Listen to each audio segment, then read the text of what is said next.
today. We are here as transportation advocates today as the House of Representatives takes up its version of the transportation budget bill. And we are here representing hundreds of thousands of Minnesotans who want action this session to make transportation safer and more effective in Minnesota. We have been told by both Democrats and Republicans that they support increasing investments in our transportation infrastructure. They want to see projects done that will reduce crashes and fatalities, that will improve truck traffic, and that will reduce congestion. Transportation may not be the most glamorous issue, but this is one issue that impacts every Minnesotan every day. We all need to get to work, to school, to medical appointments, and we need products shipped to us that we use every day. Whether you live in Worthington or Minneapolis, whether you drive or take the bus, whatever your political leanings, we all need to get around, and our businesses and industries need to ship products. When our infrastructure is neglected, we all waste money and time while traffic crashes and fatalities increase. That is too big a price to pay. A modest increase in user fees that are dedicated to transportation means we can all benefit from a safer trip in a state that attracts businesses and allows our Minnesota businesses to expand and thrive. We're here to urge Governor Walz and legislative leaders to work together to make transportation investments a priority. Governor Walz campaigned on improving roads, bridges, and transit systems, and he won the support of a big majority of Minnesotans. Now is the time for a strong transportation funding package to be passed. We also know through our local government partners that over 50 cities and over 50 county boards in Minnesota have passed resolutions supporting funding for transportation. Local officials get it, and we have some here today who are going to tell their story. Minnesotans expect politicians to take care of our infrastructure. It's a basic government responsibility. So let's make our voices heard and let legislators know that they can't come home without transportation funding. And I'd like to introduce, there you are, Senator Nick Frentz, who serves on the Senate Transportation Committee. Thank you so much for being here. Thank you, Margaret. Thank you, everybody. Let me start by saying thank you. Thanks for the work that you've done. Thanks for the work that we're going to do together to get the roads and bridges of this state from where they are now, which is a D+ according to the American Society of Civil Engineers, to where Minnesota should be, which is an A. Strong transportation benefits our families, it benefits our workers, it benefits our businesses, it benefits our farmers, it benefits the whole state. There's no reason for Minnesota to be at a D+ on roads. We should be an A with roads, bridges, and transit. A few things for us to keep in mind as we debate and as we talk to our legislators and ask for them to listen to you as voters and citizens and taxpayers. Minnesota is number 5 in highway lane miles in the country. That means we have the 5th most highway lane miles. That's an extensive system. We're a big state, but keep that in mind. By the highway lane miles user fees, I think we're 40th, which means we are simply not investing the way other states are investing. That's why we're a D+. Also, states around the Midwest, when faced with the question of a revenue, user fee, gas tax increase, have resoundingly said yes. Our good friends in the state of Ohio, who not only are the 4th in highway lane miles, but wouldn't you know it, had the virtually identical gas tax of 28 cents, just agreed 2 weeks ago to a 10.5-cent gas tax increase. Why? Because it's a smarter way to do it. If we're not going to increase revenue that way, we're going to be robbing Peter to pay Paul. You're going to be taking money out of the general fund, which pays for little things like education and healthcare. And while we all agree that paying more taxes is no fun, it's smarter than letting our roads and bridges and transit deteriorate. With that, I would just say I want to compliment the Transportation Alliance on the work you've done so far to get us here. As a member of the Senate Transportation Committee, I look forward to continuing to urge compromise. It's just some common sense road funding. And with that, I'm going to give the microphone back to Margaret and again say thanks to all of you for coming and thanks to all of you very much for being here today. Thanks, Margaret. Thank you. Okay, and next we have Colleen Landhammer, who is a county commissioner in Blue Earth County. Thanks, Margaret.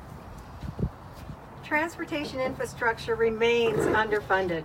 We keep falling behind and the backlog of projects grows. Local governments in particular struggle to fix the state's transportation system, as most of the miles of roadway and most of the bridges are under the jurisdiction of local governments. Comment, a month ago, gas in Mankato, Minnesota was $1.99. Today, it's $2.79, and not one penny of that goes to fix our roads, bridges, and transit. Unfortunately, as you all know, we don't have enough money in the Highway Trust Fund, and therefore many important corridors wait years, even decades, for needed safety and efficiency improvements. Highway 14 in southern Minnesota has more accidents and is the most densely populated highway corridor in Minnesota without a continuous 4-lane highway. We've been waiting for decades to finally have a modern, continuous 4-lane connection between Rochester and New Ulm. We're making progress, but we're certainly not there yet.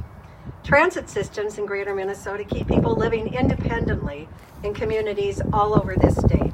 But without additional funding, transit systems can't keep up with the growing demands of an aging population.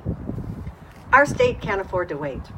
Arguing over funding while our infrastructure deteriorates, businesses move elsewhere, people remain stranded from jobs and services, and the fatality and injury rates on roadway crashes remain in the hundreds every year. As a county commissioner, I see firsthand the impact on the local property tax when state and federal funds are inadequate. Some people think this is a question of Minnesotans paying more for transportation or not. But that's not the choice. People will pay more. Drivers will pay more for car repairs when they hit those huge potholes. Businesses will pay more as delivery trucks are stuck in traffic. Homeowners will pay more as property taxes increase while local governments try every tool at their disposal to raise a revenue to keep their transportation systems going. The smart way to invest and see a return on that investment is to rely on a statewide revenue that is constitutionally dedicated to our roads, bridges, and transit. Thank you. We now have the Councilwoman Blaine.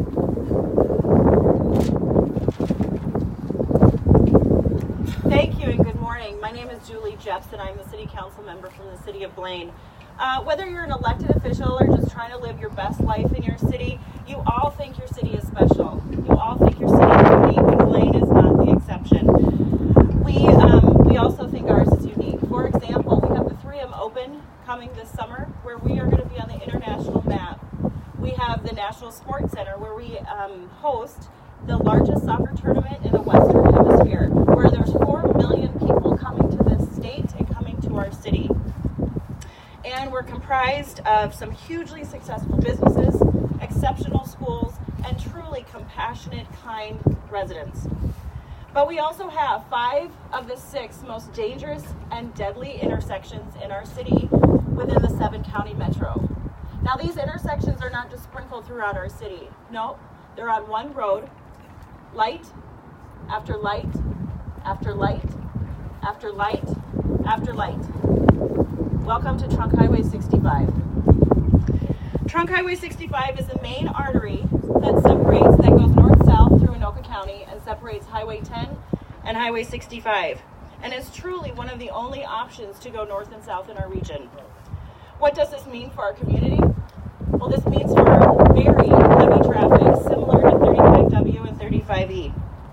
It means sitting at lights of upwards of 17 minutes, and it means residents from our city and beyond getting seriously injured or even worse, simply to get groceries, to go to school, and just to get to work. In addition to Trunk Highway 65, we have Highway 10. This is another major highway that goes east and west through our region. Running on the southern side of Blaine, we have businesses who refuse to move to our city because of the negative economic impact that it'll have on them, and individuals who won't move here because of the needless congestion that they'll have to sit in. Both of these scenarios are real. Both of these scenarios have been communicated to me, and both of these scenarios truly impede on Blaine's economic growth. For everything that Blaine is exceptional, traffic, congestion, and safety is universal. We are not alone in needing this state's help in making essential improvements so that our residents don't fear driving on their roads. Now, as a result, because of our justified residents' fear and the increase in our residents' assessments, because of our justified residents' fear and the lack of action by the state, as a city council last month, we had to increase the assessments on our residents, who will then have to pay it off for 15 years. This is not how it should be working. We have to do better, and we have to do more. I implore our state senators and our state representatives, MnDOT and the Met Council, to improve upon a broken, dysfunctional system so that not only the great residents of Blaine, but all those of this state no longer have to settle for anything less than exceptional. Thank you.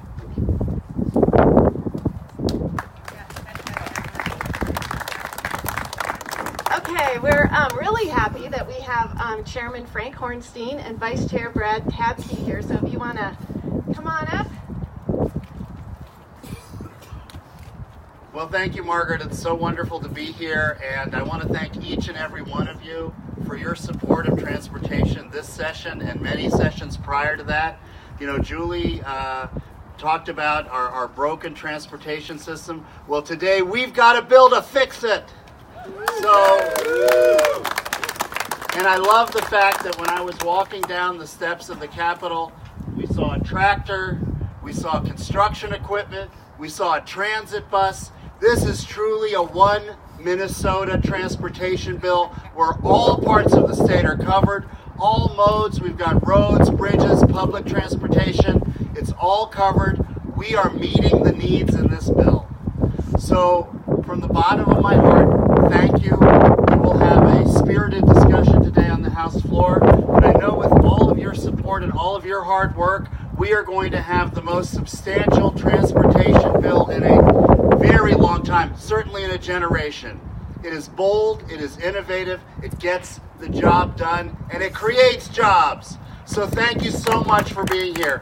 We have to head back soon to our caucus, but I want to introduce to you someone who has played an incredibly wonderful and helpful role as a first-year member, the former mayor of Shakopee, Brad Tabke, our vice chair. He's really helped craft this proposal. He's a rising star in the legislature, and I want him to say a few words. Thank you so much. Thank you, Frank. Good morning, everyone. Thank you so much for being here to support transportation and all modes of transportation in the state of Minnesota. It is incredible to have everyone here and to support this bill and getting a transportation package that will work for, as Frank said, former Mayor Shakopee, and from all that time working together to get things figured out as to how we can get people from A to B and get people from Shakopee down into southern Minnesota and get people from Shakopee down into the core and up into northern Minnesota, all points across the state.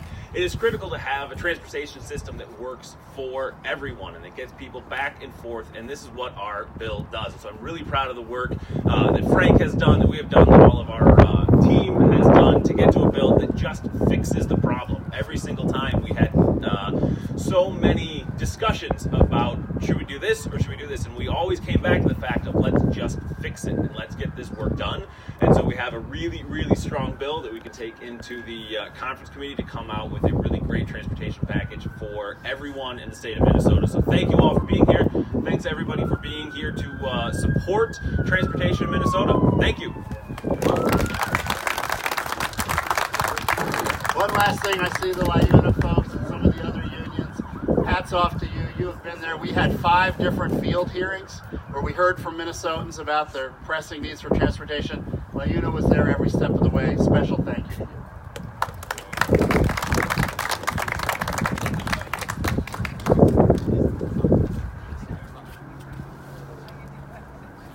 Hello, my name is Dean Meyer. I work with UFC Farm Supply and United Farmers Cooperative. We are a 104-year-old cooperative. We started off, like many, as a creamery and then built into a farmers cooperative. We have over 300 full-time employees and 200 part-time employees.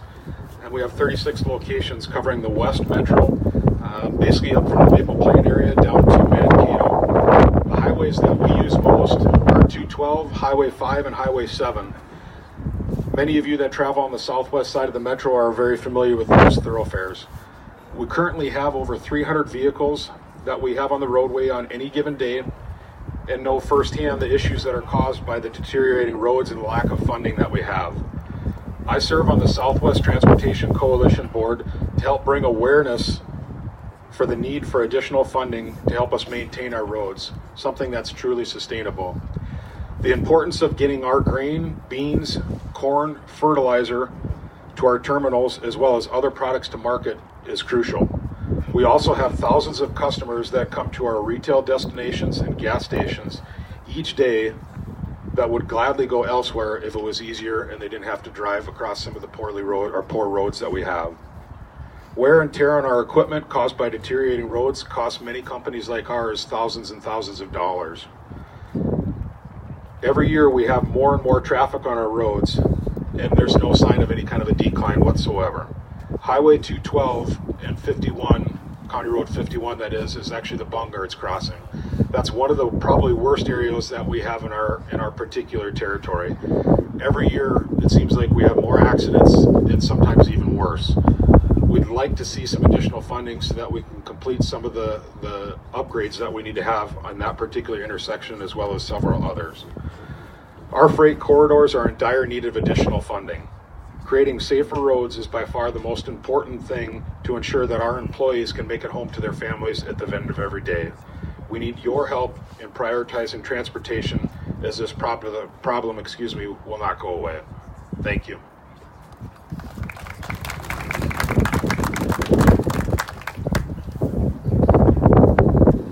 Well, thank you, everybody. I'm Brian Colundi. I'm Vice President of Minnesota Farmers Union. And I just bounced here from our office on Roselawn down Rice Street, so that should be enough to tell anybody we need some improvement on the roads. But I'm from northwest Minnesota, in Mahnomen County on the White Earth Indian Reservation, a few miles out of our small communities of Waubun and Mahnomen. And I travel here weekly to St. Paul to our office. I leave my farm on a township road. I transfers into a county road, both of which are gravel. I make it to Minnesota Highway 113. I get on 59 to Minnesota Highway 10. Eventually make it to Highway 94, 694, 35W. And I do that every week. And so I can tell you, I get to see a lot of the state of Minnesota along with other things on my job.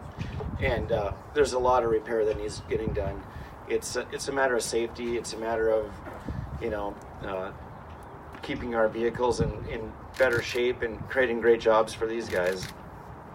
Farmers Union strongly supports working to create funding to support Minnesota roads and bridges, including raising the state gas tax. Gary Werdish, who's our state president, he's got a fun little saying we've kicked the can so long it finally landed in a pothole and now we can't find the can. And it's very, very true. Food starts on the farm. It doesn't get there unless it has a highway system to get it to the market. Every shipment of agricultural products starts and ends its trip on a local road.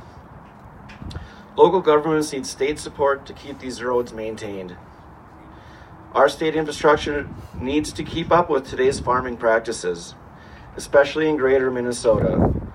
The roads we built decades ago weren't built to support today's farming practices. We need a long-term sustainable solution. Farmers are small business people. If farmers don't get their product off the farm, they don't get paid. Just for the record, we're not getting paid much right now, so note that. Transportation should be a top state priority. Long-term sustainable funding needs to be dedicated to our rural roads and bridges. And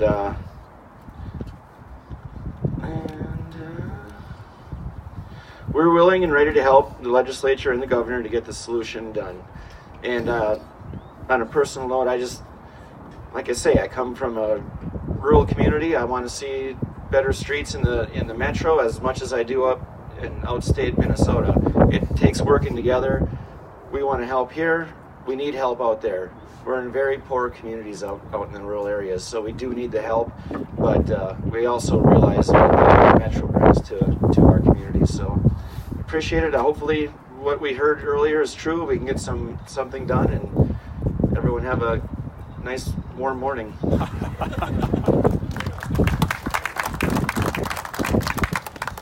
Good morning. My name is Joel Smith. I'm council representative of Highland, Minnesota, North Dakota. We're Minnesota's infrastructure unit of 12,000 skilled construction laborers across Minnesota. We are your friends and neighbors who build and maintain our roads, highways, bridges, and transit-related development. There are 24 days remaining in the 2019 legislative session. It is time for our state lawmakers, Republicans and Democrats, from the Metro and Greater Minnesota to come together, fix our roads and bridges, improve safety, and create jobs.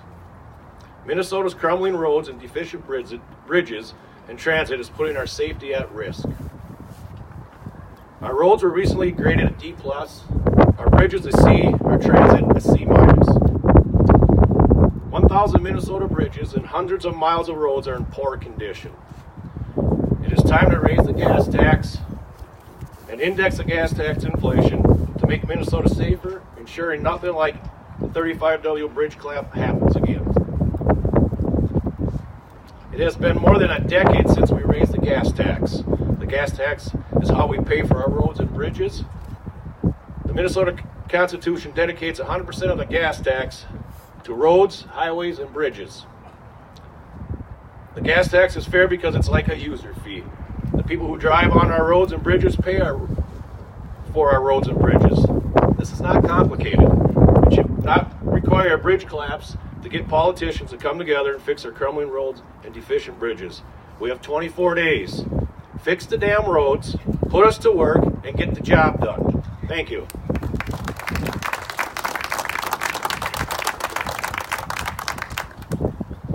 Good morning. I'm Arthur Weindrich, Executive Director for Minnesota Valley Transit Authority, part of Suburban Transit Association. We're members of Maple Grove, Plymouth, Southwest, as well as Minnesota Valley. We provide over 6 million trips a year. I can tell you right now, the suburban transit is historically we need funding. If not now, then when is my message for today. When we look about the needs for transit, I can tell you the suburban transit, overall we have 95% customer satisfaction. Our issue isn't providing good quality service, our issue is getting the funding to provide that service. Just like a farmer, just like our truck drivers, just like our people who utilize the highways and byways, in transit we make do what we have, and we also use that infrastructure. We know that one bus takes 50 cars off the road. The best investment you can make when it comes to transportation is to fund transit. We also know that transit's about building connections. If we truly want one Minnesota, one region, we can't forget about the need for transit and building those connections. We're not a region if a young boy and a young girl from Brooklyn Park can't get to the zoo on the weekends. We're not a region if a mom and dad can't go from the North Plain all the way down to Mystic, the largest casinos in the country. We can do better and we can do more. The need is there. And like I said, hopefully we're hopeful and confident that we'll continue to work with the governor as well as the legislature to get some funding. Because if not now, then when? Thank you. Turn over to Margaret. Okay, well, thank you again, everybody, for being here. Our message is simple. We need the legislature and the governor to work together to increase funding for transportation this session. We cannot afford to wait. So stick around a little bit longer. The bill will be up on the House floor. So if you can go inside and talk to your representatives, that would be great. And again, thank you so much for being here.